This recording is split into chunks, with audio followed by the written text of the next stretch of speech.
Hey, my name is Michelle. I'm 28 years old.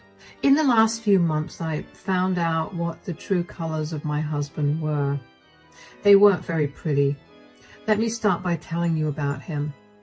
I met my now ex-husband, Aaron, when I was freshly out of college through a dating app. I was bored and all my friends moved away after they graduated, and I wanted to be in a relationship. Over text, Aaron was great. He made me laugh and he seemed to be very successful. So we met up and he was just as great in person. We ended up going on a lot more dates until we finally made our relationship official. One thing you must know about me is that I owned, and still own, my own house. I know you're thinking that I must have been very young to own a house. I was given that house as an inheritance from my late grandmother. She loved me because I was her only grandkid and she left me the best gift of all. Anyway, another thing you should know is that Aaron is 3 years older than me, so you'd expect him to have a better handle on his life than I did, right? Wrong. When I met him, Aaron was drowning in debt. Since I was in a much better position and knew how to handle my finances, I offered to help him clear his debts. This was after being together for a year. I let him move into my home so he could save on rent and instead pay his debts off. Thankfully, he managed to do it, and he was a great person to live with. Aside from that, I also got to meet his mother, Grace. Now, I knew from the moment I met her that she was not my biggest fan. But I didn't let that affect me because I thought she just needed some time to come around to me. I thought that as time went on and as we spent a lot of time together that she'd like me. I did just that, and I thought Grace was actually beginning to like me, and I was really happy about it. Well, I was wrong. When Aaron and I hit the 3-year mark of our relationship, Aaron proposed to me. I was so happy about it. I couldn't wait to spend the rest of my life with him, and I couldn't wait to tell everybody in my life. Since Grace lived closest to us, Aaron and I decided that she would be the first person we told about our engagement. We invited her to dinner at her favorite restaurant, something we never did, so she knew that we had something to tell her. When she came in, she greeted both Aaron and me warmly. "Hi, Mom." "Hi, Grace. How are you?" "Hello, I'm good. I'm a little anxious about why you've called me out to dinner tonight." "Ah, there's nothing to be worried about." "Yeah, we have some amazing news, but I think we can wait till after the dinner." "Oh, come on. It's killing me. Just tell me already." All right. The good news is that Michelle and I are engaged." "Oh." "Yeah, and we're getting married in 6 months." "Wow, congratulations." "What? What happened? Are you upset about something? Is the wedding happening too soon for your liking?" "I don't think Mom cares about it. I don't think she's upset about it either. Let's just have our dinner, shall we?" "No, Grace is clearly upset about something." "Just drop it, Michelle." "Ignore him, Grace. What's bothering you? Why do you seem so upset after we announced our engagement?" "Do you really want to know?" "No, she doesn't." "Yes, I do. Please tell me." "I don't like you, Michelle." "What?" "Yeah, you're not good enough for my son. You're not pretty enough. You don't have a good enough personality, and you're boring. Aaron can do so much better than you, and I don't know why he's settling for you." "Oh, wow. Have you always felt this way about me?" "Yes. The only thing you have going for you is that you're young and you own a house. None of that is important though, which is why I think Aaron can do so much better." "That's enough, Mom." "Look, sweetie, I get that you're old enough to know what you like, but seriously, this one? I have friends who have daughters your age who look a million times better than her." "I'm still sitting here, and I can hear everything you're saying, you know. No offense, but I think you should hear this. You need to get prettier and get a better personality to marry my son. Mom, I love her and she is who I'm choosing to marry. You need to respect it. I'm not asking you to like her, but I am asking you to respect my choice. Do you get it? Or should we end this dinner? Fine. It's your life. Do whatever you want. Don't come crying to me when you realize that I was right. Let's continue with this dinner.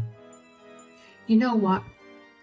You two can go ahead and have dinner. I'm not in the mood to eat, and I don't want to dampen the mood. I left before either of them could say another word. I couldn't believe that all the years I put in an effort to be liked by Grace were of no use. She hated me, and she was very outright about it. That stung. What made it worse was the realization that Aaron knew, but he purposely hid it from me. He let me get humiliated that way. He knew how happy I was when I thought that Grace was starting to like me, and he just let me believe it. I got home that night, and I just sobbed until I fell asleep. When I woke up, Aaron was still asleep, and I had a job to get to, so the next time we talked was that night. Aaron apologized for Grace's comments, and I confronted him about hiding the truth from me. He apologized and told me that he was just trying to protect my feelings, and I forgave him. In hindsight, that should have been my cue to leave. But I stuck around because I loved him. Anyway, after we got married, Grace and I barely spoke. I knew she didn't like me, so I didn't see why I should have had to be around her. I never stopped Aaron from frequently meeting her because that would have been cruel of me. But I did know that the two of them suddenly got a lot closer after Aaron and I got married. Aaron was constantly talking to Grace, and they would talk for literally hours. Whenever I asked him what they talked about, he would brush me off and change the subject. Aside from that, I also noticed that Aaron was beginning to slack off with his household chores. It was getting exhausting to pick up after him, but whenever I told him to do his share of the chores, he'd get all huffy and tell me that he was tired. Once again, I let it go because I loved him, and he was generally a great husband aside from that. And then came the fateful day. Aaron and I were spending our weekend in when he got a phone call. I didn't see the caller ID when he picked up the call, but Aaron got up to go into the other room and talk to the person. When he came back, he seemed upset. Who was on the call? It was Jenna. Your cousin, Jenna? Yeah. What did she say? Turns out that my aunt's in the hospital in critical condition. What? Why? She was diagnosed with stage 4 lung cancer, and she's currently in the ICU. Oh my gosh, that's horrible. Yeah, I never thought she'd have to suffer in such a horrible manner. I mean, she does not deserve this at all. Oh, darling, I'm so sorry that you're going through all of this, but I'm sure that the doctors are doing their absolute best to make sure she'll live. I know, I didn't speak too much about her, but I really did enjoy her company. Spending my summers at her place while growing up was the only thing I looked forward to every year, even more than Christmas. She must have been an amazing woman, and she will continue to be. I'm sure that she'll pull through. It just feels so impossible. Jenna was hysterical on the phone. She told me that there's very little chance of my aunt surviving. Do you have something that you want to do in mind? Something that will help you feel a little better? I don't know. Nothing's making sense in my head right now. Everything feels so fuzzy and weird.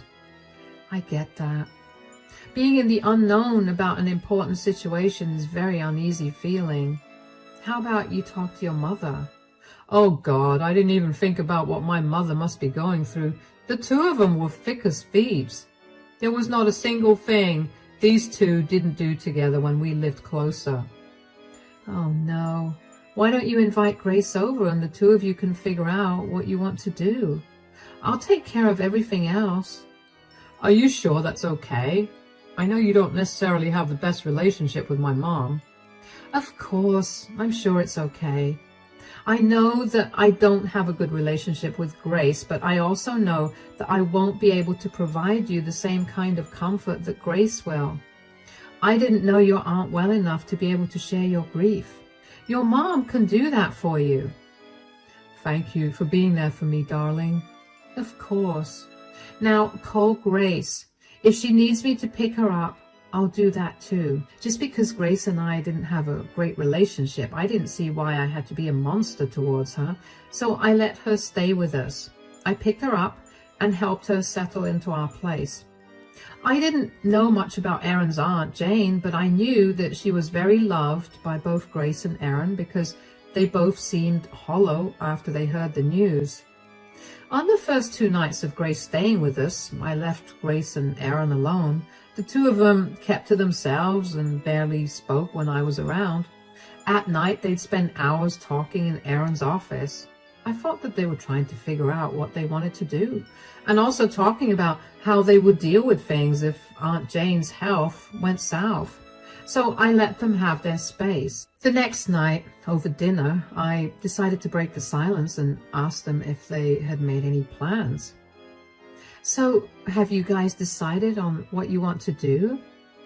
I think we have, Erin. Yeah, Mom and I have decided that we should fly out to see my aunt and be with our family. All right, when are we leaving? We? I'm sorry, but you're not coming along. I'm not? But why? Because we want this to be a family thing. I'm part of your family too. I'm your son's wife. Yes, you are family, but this is a bit different, you know. How is it different? You're not very close with the rest of my family, and we just want it to be a very close family kind of thing. Besides, you don't even know my sister that well, and I doubt she'd want a stranger by her side when she's going through something this intense. Oh, all right. Is there anything I can help you guys out with? I'm good, but thank you for offering. Please don't take this the wrong way, darling. You are a part of our family. This is just a very intimate thing. I guess I get it. You don't have to over-explain it. I just want you to know that I'll be here if you need me to. I know that, and thank you so much. So, when do you guys leave? We're leaving tomorrow morning. Oh? Did you book your tickets already? Yeah, we wanted to get there as soon as possible, so we booked the tickets first thing after I got here. And did you guys not think to at least tell me that before? Don't make a big deal out of this. I'm not. It just feels weird that the 2 of you made a decision like that without even telling me. Why do we have to tell you anything about what we want to do during our family emergency? I don't think you have to. But it would have been nice. I mean, I've been helping you 2 out, and since you didn't want me to come, you could have told me before you booked the tickets. Look, we're still in shock about my aunt's sudden decline in health, and I guess it just slipped our minds, okay? We'll make sure to keep you more informed going forward. Our flight is at 11 in the morning, so we'll leave by 8:30, okay? All right, let me know when you get there. Don't forget. I won't. All right, well, let's have dinner. Sure. I'm not going to lie. I was hurt. I mean, I know I shouldn't have felt entitled to their plans, but after being so considerate and after picking up after them for 2 days, which, by the way, was not easy because they loved to be messy, I at least expected them to tell me that they were planning on leaving.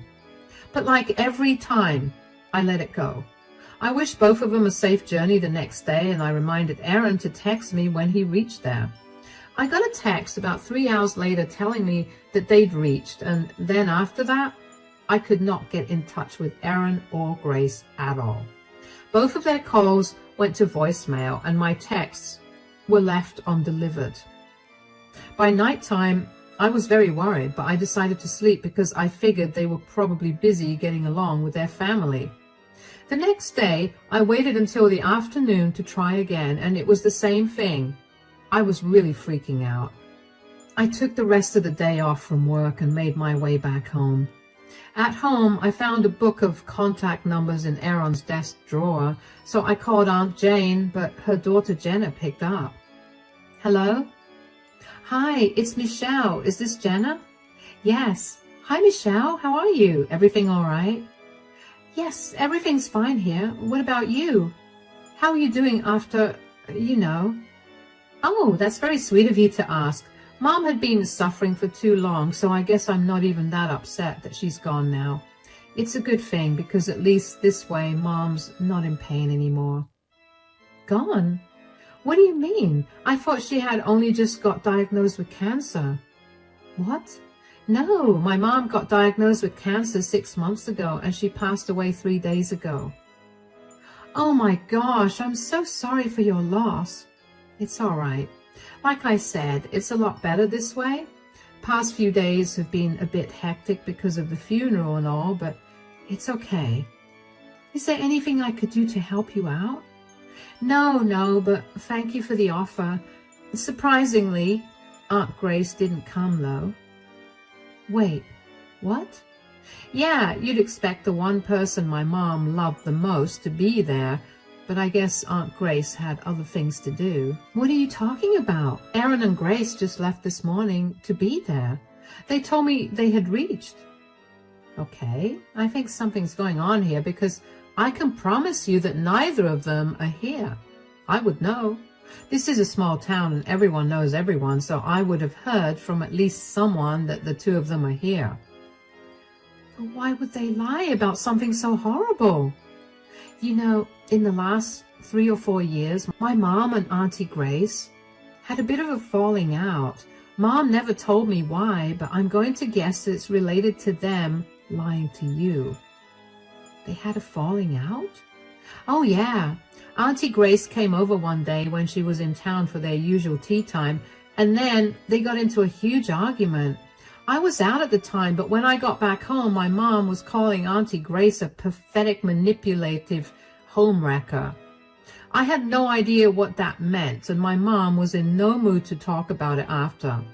I don't think they spoke much to each other after that, except for the holidays. Oh, wow. That is weird. I'm so sorry that I dumped all of this on you. You have enough to deal with. No, it's okay, believe me. This has been bothering me for a while, and I'm only sorry that you're in the middle of this. Maybe you could find out what's going on and keep me in the loop? All right. I'll let you know. If I find something that I don't like, I might need your help. Of course. I'm only one phone call away. Thank you. Take care then. I was shaking. I don't know with what emotion because I was overwhelmed with anger, confusion, betrayal, and a host of other explosive emotions. I couldn't believe that Aaron had lied to me, especially about something as serious as the health of his beloved aunt. I knew I needed to get to the bottom of the lie, so I sat down and racked my brain about how to do it because Aaron had carried his laptop and his phone with him, so I couldn't access either. But then I remembered Aaron's iPad. It had all the information that his laptop and phone had, and he left it at home. I ran to his office and pulled out his iPad. My fingerprint was logged into the iPad, so it was easy for me to unlock it and access his passwords for various things. After going through his messages, I found texts between Grace and Aaron where they talked a lot of smack about me. That dated to just 4 months after Aaron and I got married. Apparently, everything I did or said annoyed him. That was very hurtful to read because for the last 2 years, he had always told me how he was the luckiest man in the world to have found me. He would tell me every day how much he loved me, and he always did the sweetest things for me without me ever having asked him. Was that all just a lie? After that, I looked through his credit card transactions and found tickets to Los Angeles. Now, I don't know about you, but California and Pennsylvania are not close at all. There was something else happening here and I needed to find out more. So I went through his messages with Grace again and found nothing. I decided to go through his socials and found his chats with one of his online gamer friends. There, he outlined his upcoming trip with his mother, where she was setting him up with her friend's hot daughters, so he could finally date someone attractive. Apparently, this friend didn't know he was married because he seemed excited for Aaron. Finding this out was more devastating than reading the chats between Grace and Aaron. I couldn't believe what I'd found. My entire marriage was a lie. I couldn't function after I found out all of that. I think that was the closest I got to being in a state of catatonia. I don't know how or when, but the rest of the day passed.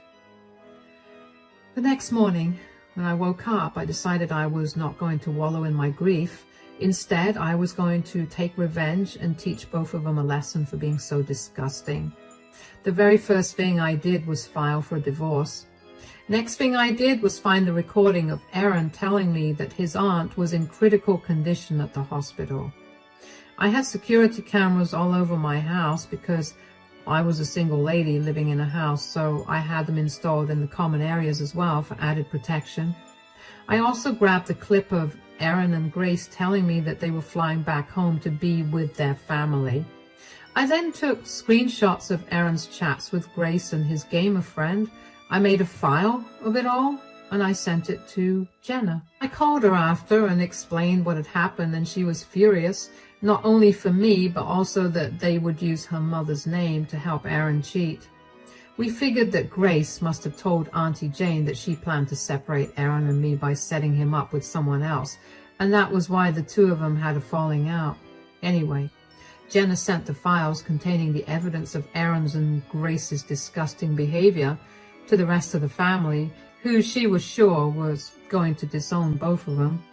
I was not satisfied with that much. I went through Aaron's emails and found out that he had told his boss that he had a family emergency and had to take a few days off. His boss was gracious enough to give him a week off. I felt like it wasn't right for his boss to be lied to as well, so I wrote him an email that detailed the truth, and I attached the proof of Aaron's chat with his gamer friend as well. It didn't take long for his boss to reply and tell me that he was grateful to me for telling him the truth and that he would take strict action against Aaron. With that, I was satisfied with my revenge. All that was left to do was to wait for Aaron and Grace to come back.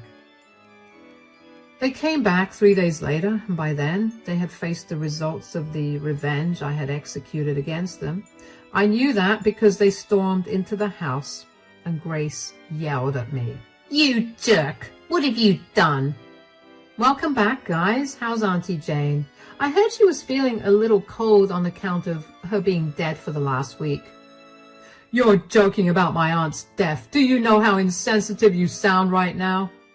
"Don't worry. I doubt she wouldn't appreciate that joke. I ran the joke by Jenna and she approved." "You've been speaking to Jenna?" "Yeah. I got concerned about Auntie Jane, and since neither of you were replying to me, I called to get an update. Imagine my surprise when I found out that you two lied to me about Aunt Jane's health, and that you two didn't even go there." "So what? You just told everyone about things that happened behind our closed doors." "Do you know how many calls I've gotten? Calling me a disgusting person? Do you know how many family members have shunned me now? You and I both know that you are responsible for this. You were the one who convinced Aaron that he could do better than me, so you used your sister's death as an excuse to take him on a trip somewhere, so he could meet someone. I was right, though. You're a monster. You've turned my family against me." "Sure, Grace. If blaming me is what will help you sleep better at night, then go ahead. And before I forget, here, Aaron, these are for you." "Divorce papers? You have got to be kidding me. You can't divorce me." Yes, I can. You willingly went on a trip with Grace so you could cheat on me. I don't want to be with someone like that." "No, I mean that I should be the one that hands you these papers. You cost me my job. I got fired because you couldn't keep your mouth shut." "I was only doing the right thing. I didn't think it was fair for your employer to be under the idea that you were experiencing a family emergency when in reality you were trying to cheat on me. That's just unfair and not a quality for a good employee to possess." "How dare you ruin our lives this way? What is wrong with you?" You can't ask me that question. You need to ask yourself that question. What about me? Was so bad that you had to convince Aaron to cheat on me, Grace? And Aaron, what about our relationship? Did it upset you so much that you agreed to cheat on me? And what made the both of you think that it was okay to use a close family member's name as an excuse for you to do something so disgusting? You are no one to talk to or question us about our morality. I think I am allowed to do that when both of you tried your best to hurt me in the worst way possible. But you know what you didn't count on? Me being vindictive and petty. So go ahead and enjoy your new life. Aaron, make sure you find a woman who'll be okay with being with a mama's boy who can't think without his mama's help. I've packed your things up. You can either leave or sleep on the couch. I don't want to spend another second looking at your face. You ruined my life and you have no remorse for it. You're a psychopath, says the cheater. Take your things and leave. To this day, I still don't understand how Aaron and Grace could think that I did them wrong when they were the ones who lied to me and used the name of a dead person to do it.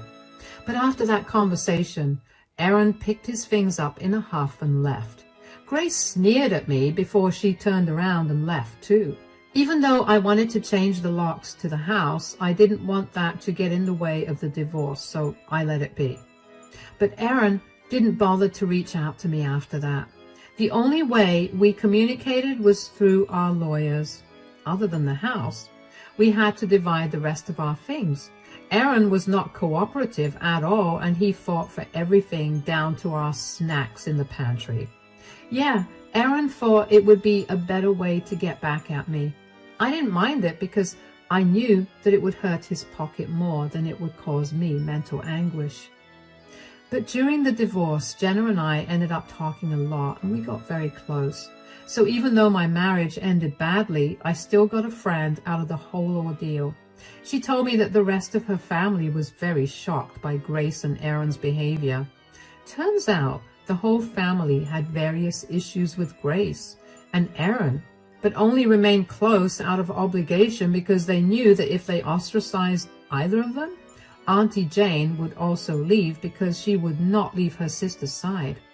This was the final straw for them, and they decided to never keep in contact with Grace and Aaron. Some of them even reached out to me to check on how I was doing, and I ended up also making some really good connections through the process. After the divorce, though, I'm learning to finally live life freely.